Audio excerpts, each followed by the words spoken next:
The moment I knew the wedding would not end as anyone in that kirk expected was the moment Gerald Ashworth turned from the altar rail, looked at the woman in white standing not 2 feet from him, and said, loud enough for the whole nave to hear, "I cannot marry a woman nobody wants."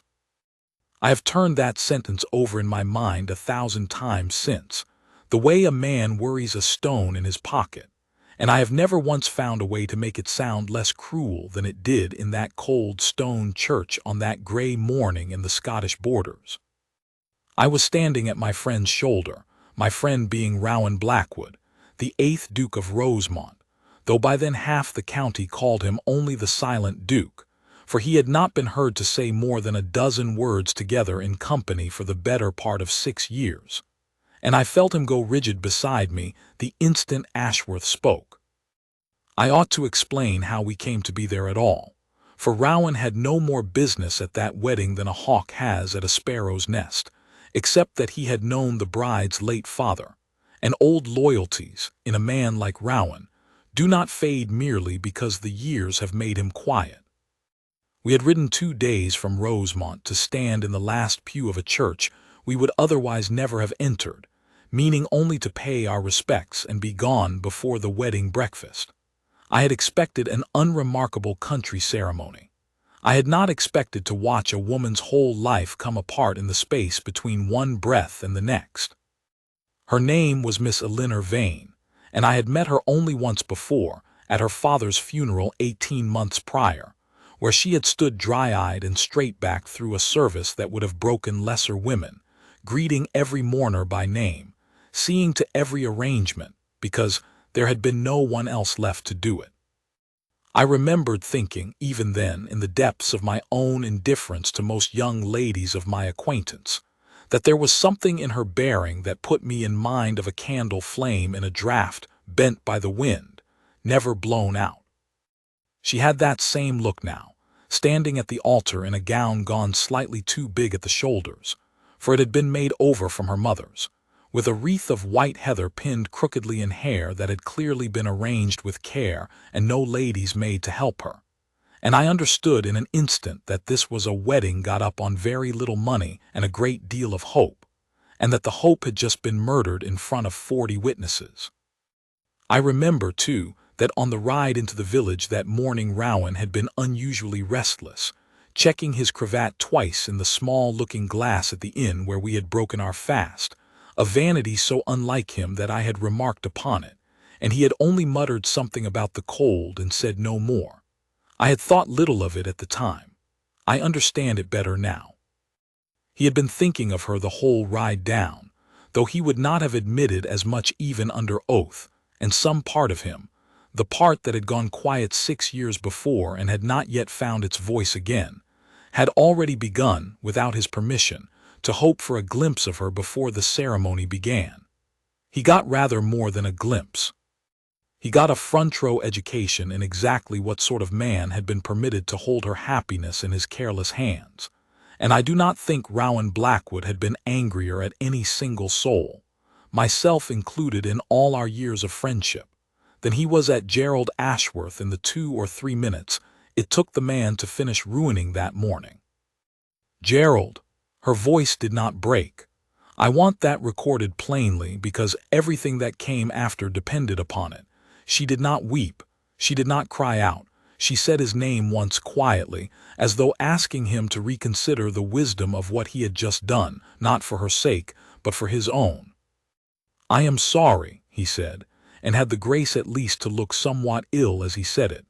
"But Miss Featherstone's father has offered £40,000 and a house in Bath, and you must see, Elinor, that a man cannot be expected."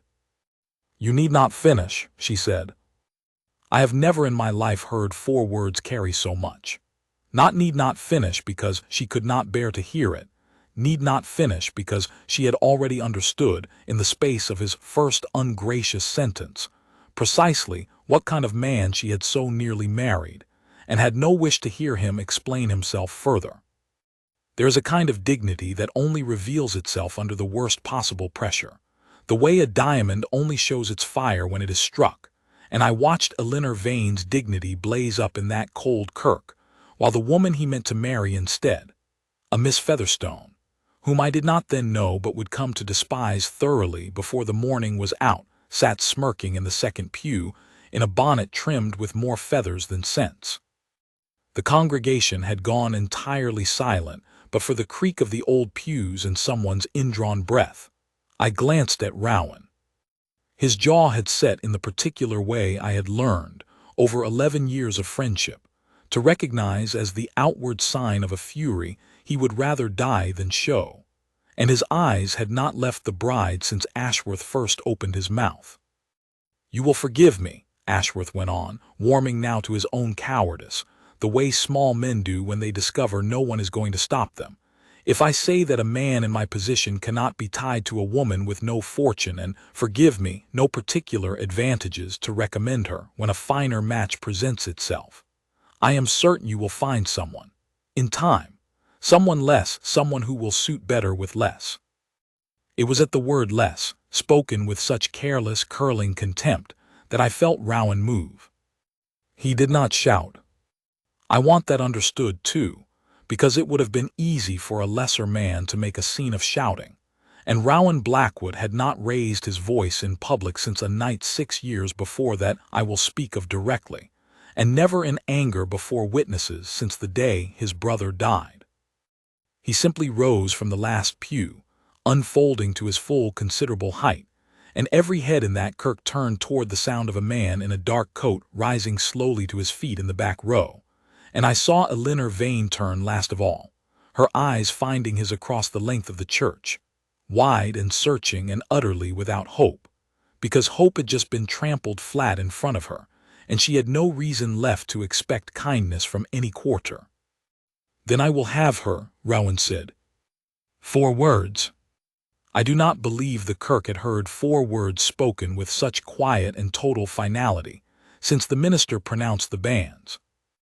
Ashworth turned and went the color of old tallow when he saw who had spoken, for everyone in 3 counties knew the name Rosemont, and knew, too, the stories that clung to it, that the Duke did not speak in company, that he had buried a brother and near enough his own heart with him, that he was too proud, too cold, too silent for ordinary society, and that no one in 6 years had heard him address a room full of strangers on any subject whatsoever. "Your Grace," Ashworth stammered, "this is a private matter of family."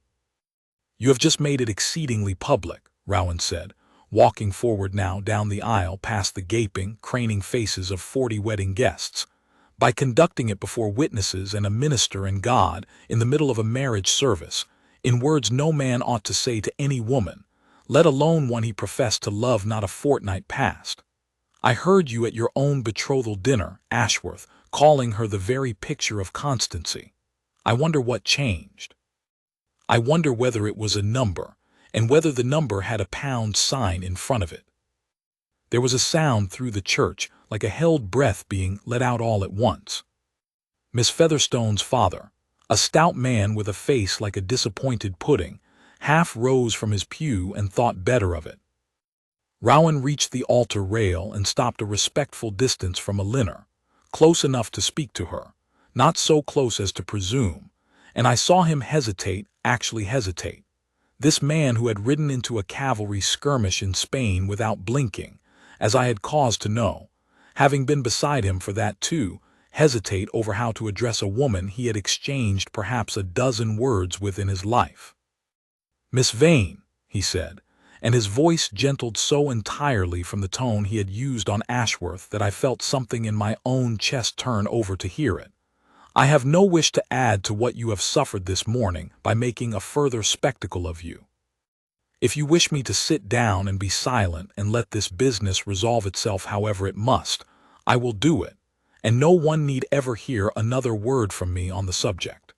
But I could not stand in that pew and hear a man speak to you as though you were a parcel he had decided not to collect, and say nothing at all." "Your Grace is very good," she said, and her voice trembled for the first time that morning, "but you owe me nothing. We have scarcely met. I owe you the truth, which is that I have thought of your father a great many times since his death, and of his daughter rather more than I have admitted even to myself," Rowan said, and I saw two spots of color rise in his own face. This silent, guarded man laying himself bare in front of the very county that had spent 6 years speculating about whether he had a heart left in him at all. I do not say this to press you, today of all days. I say it because it is true, and because I find I cannot watch you humiliated and hold my tongue merely because holding my tongue has become a habit of mine. The minister, a nervous, elderly man who had clearly never presided over anything more dramatic than a dispute about the church roof fund, cleared his throat and said, in the tone of a man hoping the whole business would simply go away, perhaps we ought to postpone. There is nothing to postpone, Ashworth said, recovering some of his nerve now that the Duke had, for the moment, stopped speaking directly to him. The banns are read, the guests are assembled, and I have made my position plain. Miss Vane and I are not to be married, and that is the end of it. I fail to see what business it is of yours, your grace, whom I choose to make my duchess, my wife I mean. He stumbled on the word, flushing, and I confess I took a certain unchristian satisfaction in watching him flounder. None whatsoever, Rowan agreed, if it were only a question of whom you choose to marry. But you have made it my business by choosing in this church, in front of these people, to tell a good woman to her face that she is unwanted, when the truth is only that you are too small a man to want her enough. He turned from Ashworth entirely then, dismissing him as one might dismiss a servant who had said something impertinent, and looked back to Elinor. I will not pretend this is the moment either of us would have chosen. But I find I would rather speak plainly and be thought forward than watch you stand alone in an empty church because no one else in the room had the courage to say what needed saying. Miss Vane, if you will permit it, and only if I should like very much to marry you myself. Today, if the minister is willing, now, if you will have me. I have attended a great many extraordinary scenes in my life. I fought at Rowan's side in Spain. I sat with him through the worst nights of his grief. I have seen kings and generals and desperate men. But I have never seen a room so thoroughly stunned into silence as that Kirk was in the moment after Rowan Blackwood asked a jilted bride to marry him at the very altar where she had just been abandoned. Miss Featherstone's mouth had fallen open in a manner distinctly unbecoming to a young lady angling to be a bride herself within the hour. Ashworth looked as though someone had struck him with a plank, and Elinor Vane stood very still, one hand pressed to the front of her borrowed, ill-fitting gown, looking at Rowan as though she could not quite credit that he was real. "Your Grace," she said at last, "you cannot mean this. You do not know me. This is pity, and I have had enough of pity to last a lifetime I do not need." "It is not pity," Rowan said, and something in his voice cracked open then, some old seal breaking. "It is the first true thing I have said aloud in this county in 6 years, and I find, having said it, that I do not wish to unsay it. I watched you bury your father without a single tear shed where anyone could see it, because you would not give the gossips the satisfaction. I have watched you these 18 months keep that falling down house of yours in good order on nothing at all, and never once complain of it to a living soul. I do not offer for you because I pity you, Miss Vane. I offer for you because I have admired you in silence for longer than I care to admit, and because a man who has learned to say nothing for 6 years discovers, in a moment like this one, that silence is a poor return for what he actually feels. I should say something here of why Rowan had been silent those 6 years, for it matters to what came after. His younger brother, Edmund, had died in a hunting accident that Rowan had never fully forgiven himself for, though there was nothing whatsoever he could have done to prevent it: a fence, a startled horse, a fall no one could have foreseen, and Rowan arriving moments too late to do anything but hold his brother while the life went out of him. He had not been the same man since. He had inherited the dukedom, the estate, the weight of it all, at 1820, grieving and guarded, and he had simply stopped speaking more than duty required, as though every word cost him something he could not afford to spend. Society had decided he was proud. I, who knew him better than any man living, knew he was only broken and mending very slowly in his own silent way, and that the mending had gone further than anyone but me suspected, because I had watched him ride 2 days out of his way to attend the wedding of a woman he barely knew, out of nothing but loyalty to her dead father, and because I had seen, though I had not until this moment understood what I was seeing, the particular attention he paid whenever her name arose. I recalled, standing there in that pew while the whole scene unfolded, an evening some months before when Eleanor's name had come up quite by accident at Rosemont, over cards with a neighboring squire who mentioned, in passing, that Miss Vane had walked 6 miles in the rain to sit with an ailing tenant of her father's old parish, rather than see the woman die alone with no one but a frightened housemaid for company. Rowan had said nothing at the time. Rowan said nothing about most things, but I had noticed him set down his cards and go still in the particular way he had, and I had thought no more of it until this moment, when the whole memory returned to me with a different weight entirely. He had been listening, all those months, in his silence. He had simply never found reason, until Ashworth gave him one, to say so aloud. I mention this because I think it answers a question a good many people asked afterward, in the drawing rooms and assembly halls where the story was told and retold with steadily less accuracy.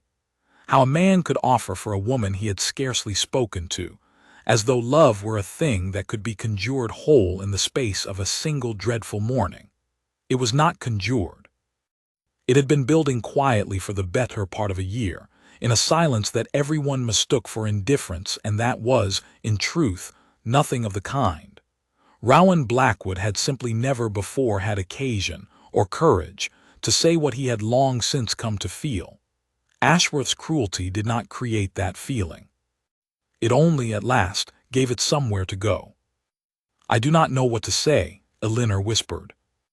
"Say nothing, if you cannot say yes," Rowan told her, and I marked how carefully he kept his voice from any hint of pressure, though the whole church was hanging on her answer, and Ashworth was still standing there gaping like a landed fish.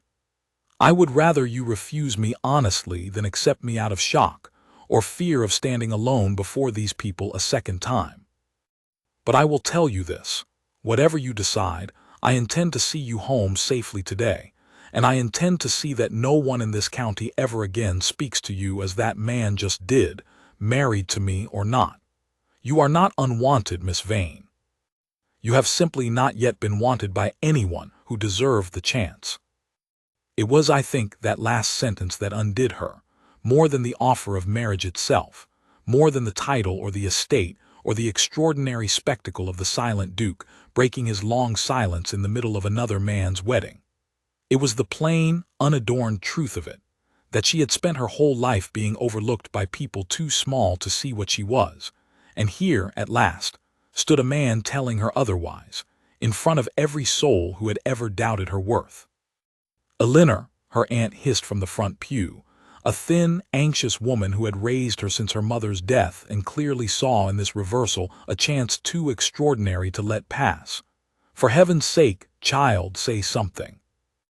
But Eleanor did not look at her aunt. She looked only at Rowan, and something in her face began, very slowly, to change, the flat, stunned dignity of a woman enduring a blow giving way to something else, something more alive, as though she were only now permitting herself to hope that the ground beneath her had not, in fact, entirely given way. "You truly mean it," she said. "Not a question. A woman testing the weight of a thing before she dared to lean on it." "I have never meant anything more in my life," Rowan said, "and I have very rarely, this past 6 years, meant anything at all, so you may take that for what it is worth."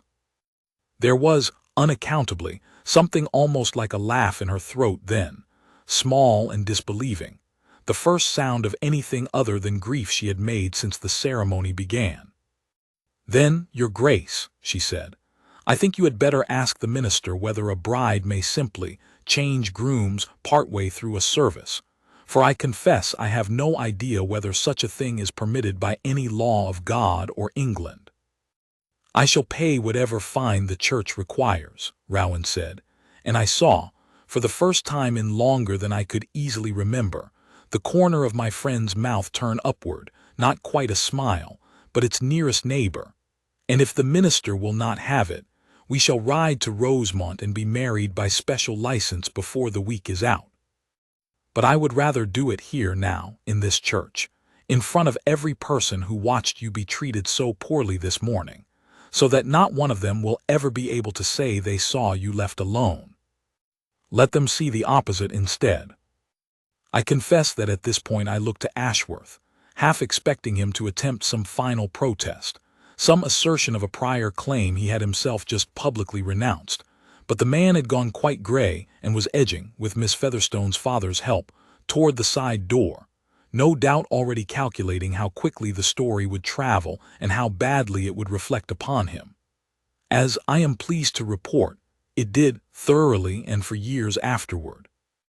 In every drawing room from the border to Edinburgh. The minister, seeing which way the wind now blew, and being, beneath his nervousness, not an unkind man, cleared his throat and allowed that the banns had been read for a marriage between Mr. Ashworth and Miss Vane, and that Mr. Ashworth having now publicly and irrevocably declared, before witnesses, that he would not proceed, the lady was free to consider other offers as she saw fit. Though a fresh reading of banns or a special license would of course be required before any new marriage could be solemnized that day. It was, I gathered later, a somewhat generous reading of ecclesiastical law, but no one in that church was inclined to argue with it, least of all me. "Then I will ride for the license myself," Rowan said, "if Miss Vane will do me the honor of waiting for my return."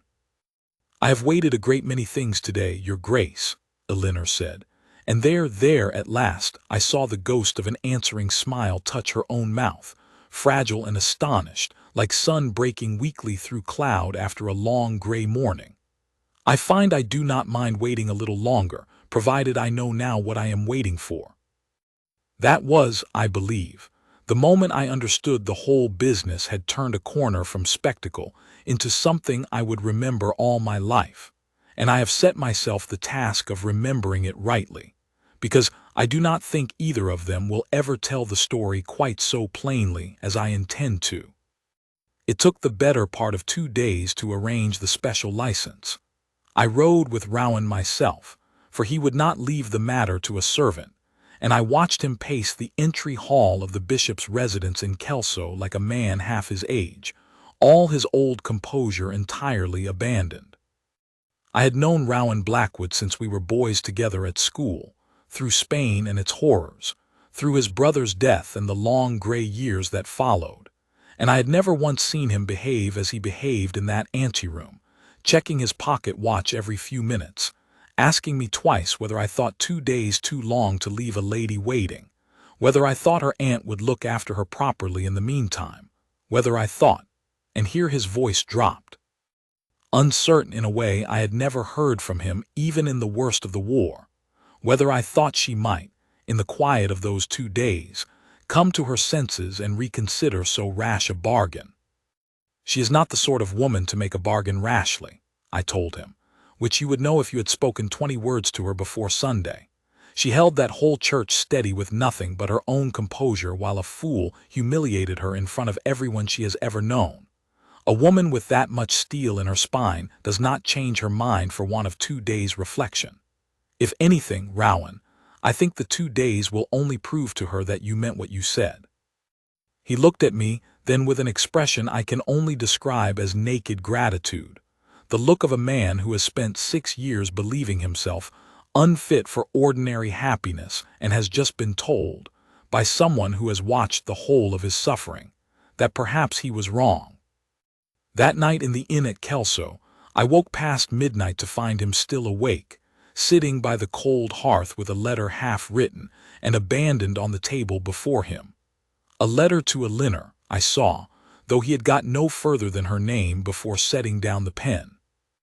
"I do not know how to write to a woman I have proposed to in a church full of strangers," he admitted, when he saw I had woken, and there was something almost boyish in his confusion, So unlike the composed, silent man 3 counties had learned to fear that I nearly laughed, though I judged rightly that laughter would not be welcome just then.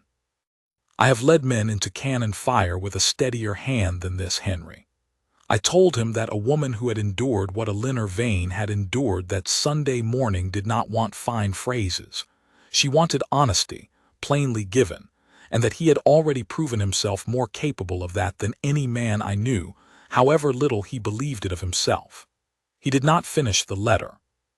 He decided instead that he would rather say the words to her face, and I confess I thought that the braver and the better choice, though it left him precisely as sleepless as the unfinished letter had.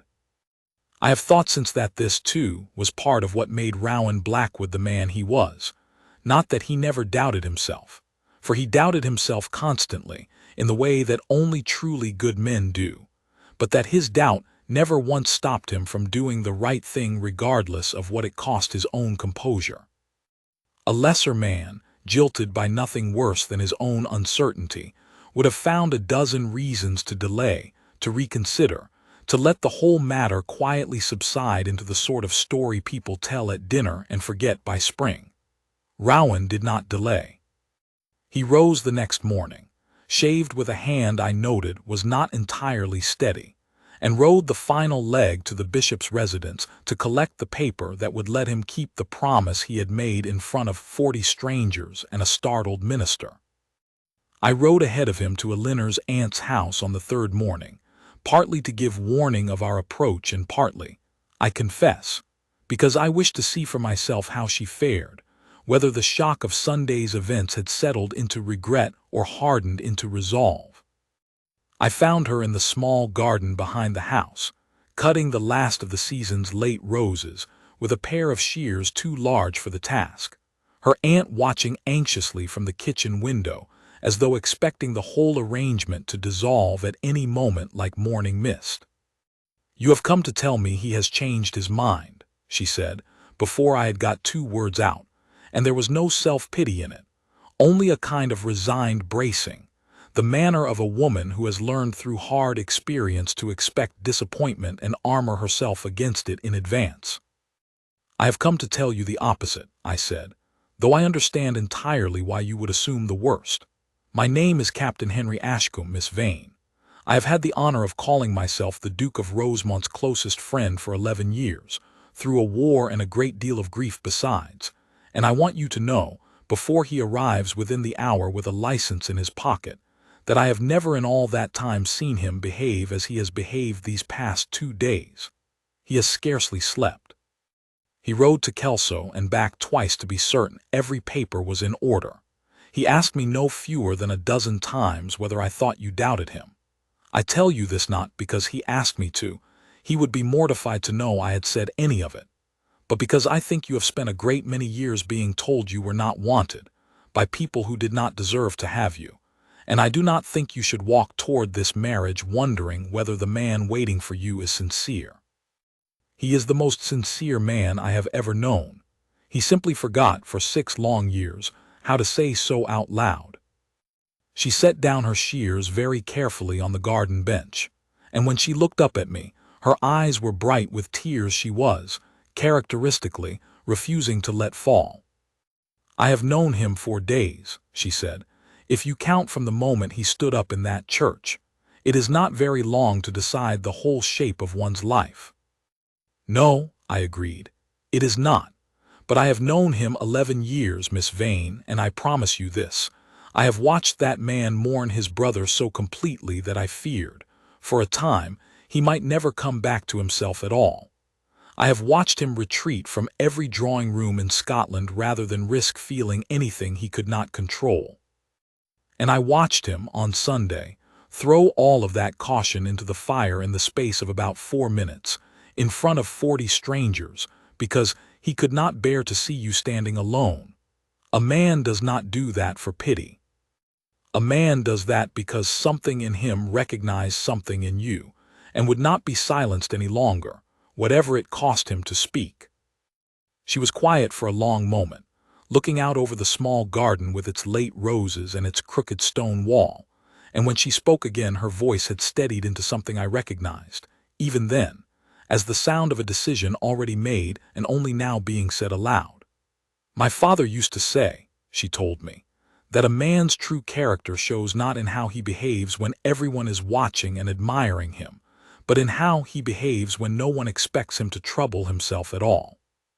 I have thought of that a great deal these past 2 days. Mr. Ashworth courted me for a year with pretty words and never once troubled himself to trouble himself. If you understand me, everything easy, everything convenient, until convenience pointed elsewhere. The Duke troubled himself to stand up in a church where he had no business being, for a woman he had scarcely spoken to, because it was the right thing to do and no one else would do it. I do not think that is a small thing, Captain Ashcombe. I think it may be the largest thing I have ever seen a man do." "Then you will have him," I said, and could not quite keep the relief from my own voice, for I had, in truth, grown fond of her myself in those few minutes, in the particular way one grows fond of people who have suffered unfairly and borne it with grace. "I will have him," she said, "gladly, and I will tell him so myself the moment he is fool enough to ask me again, though I rather think, from what you have told me, that he intends to ask in a manner grander than shears and rose bushes allow." He did. He arrived within the hour, as I had promised, dust from the road still on his coat, and he did not wait for the aunt's parlor or any of the formalities such an occasion usually demands. He came directly into that small garden and stopped a few feet from her, and I saw the whole of his heart pass openly across his face for the first time in 6 years, unguarded and unashamed. "I have the license," he said, "and I find I have rehearsed 100 fine speeches on the road here, and every one of them has gone entirely out of my head now that I am standing in front of you. So I will only say what is true.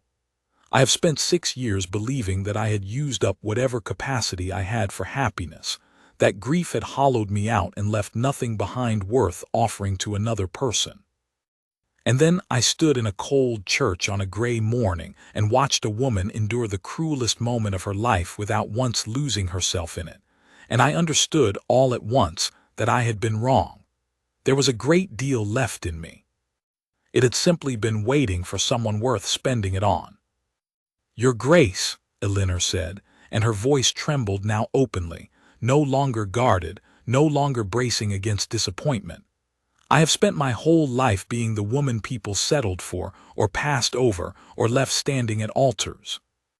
I do not know how to be the woman a man actually chooses." "Then let me teach you," Rowan said, closing the last of the distance between them and taking her hand. I remember this distinctly, because it was the first time I had seen him touch another person gently in all the years since his brother's death, as though he had forgotten how, and was relearning it now, slowly, deliberately, with her. "For I intend to spend the rest of my life proving it to you, in ways too small and too numerous to list in a garden on a Tuesday morning. I choose you, Elinor Vane. Not out of pity, not out of a debt to your father's memory, though I honored him greatly. I choose you because in 4 days you have undone 6 years of silence in me, and I find I do not wish to be silent any more." They were married 3 days later, in the same small stone kirk where she had so nearly been abandoned, though this time the church was fuller than it had been for the first attempt, for word of what had happened had traveled through 3 counties in the space of a week, and half of Scotland's border gentry, I think, contrived some excuse to be present, whether from genuine good-will or simple curiosity to see the silent Duke married with their own eyes. I stood up with Rowan as his groomsman, as I had always known I one day would, though I confess I had given up hope, in the darker years after Edmund's death, that the day would ever actually come.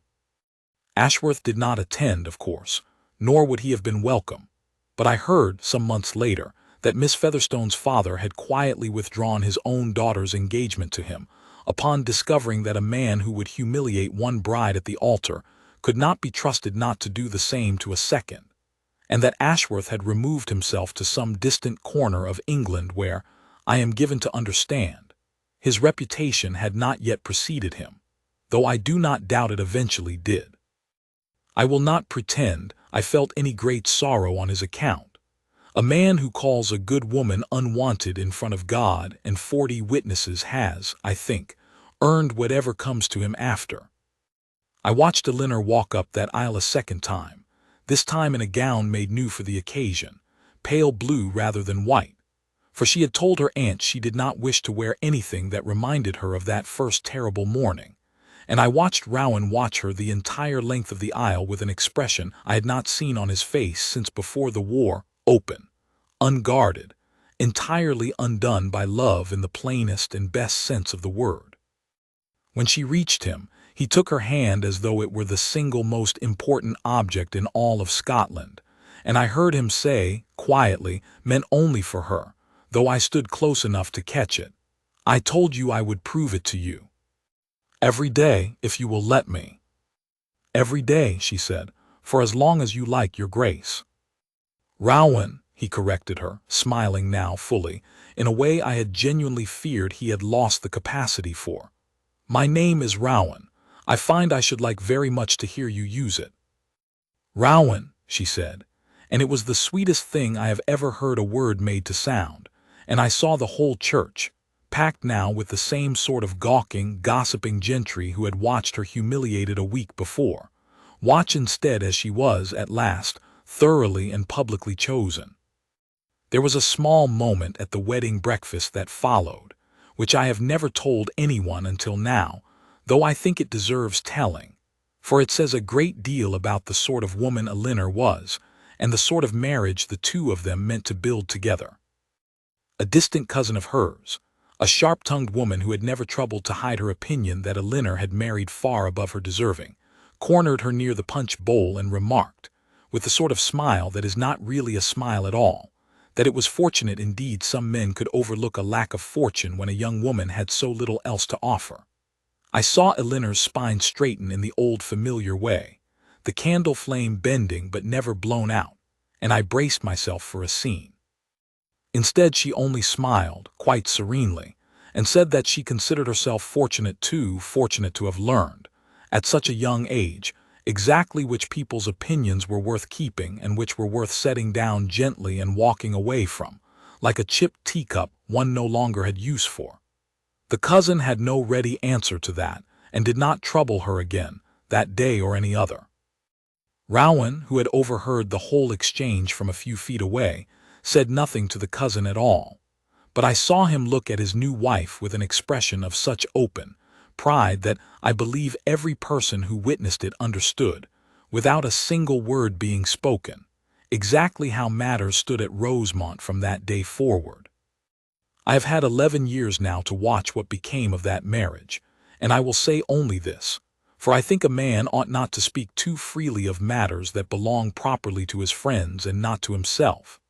I have never seen Rowan Blackwood happier, nor Elinor more entirely herself, than in the years since that second wedding morning.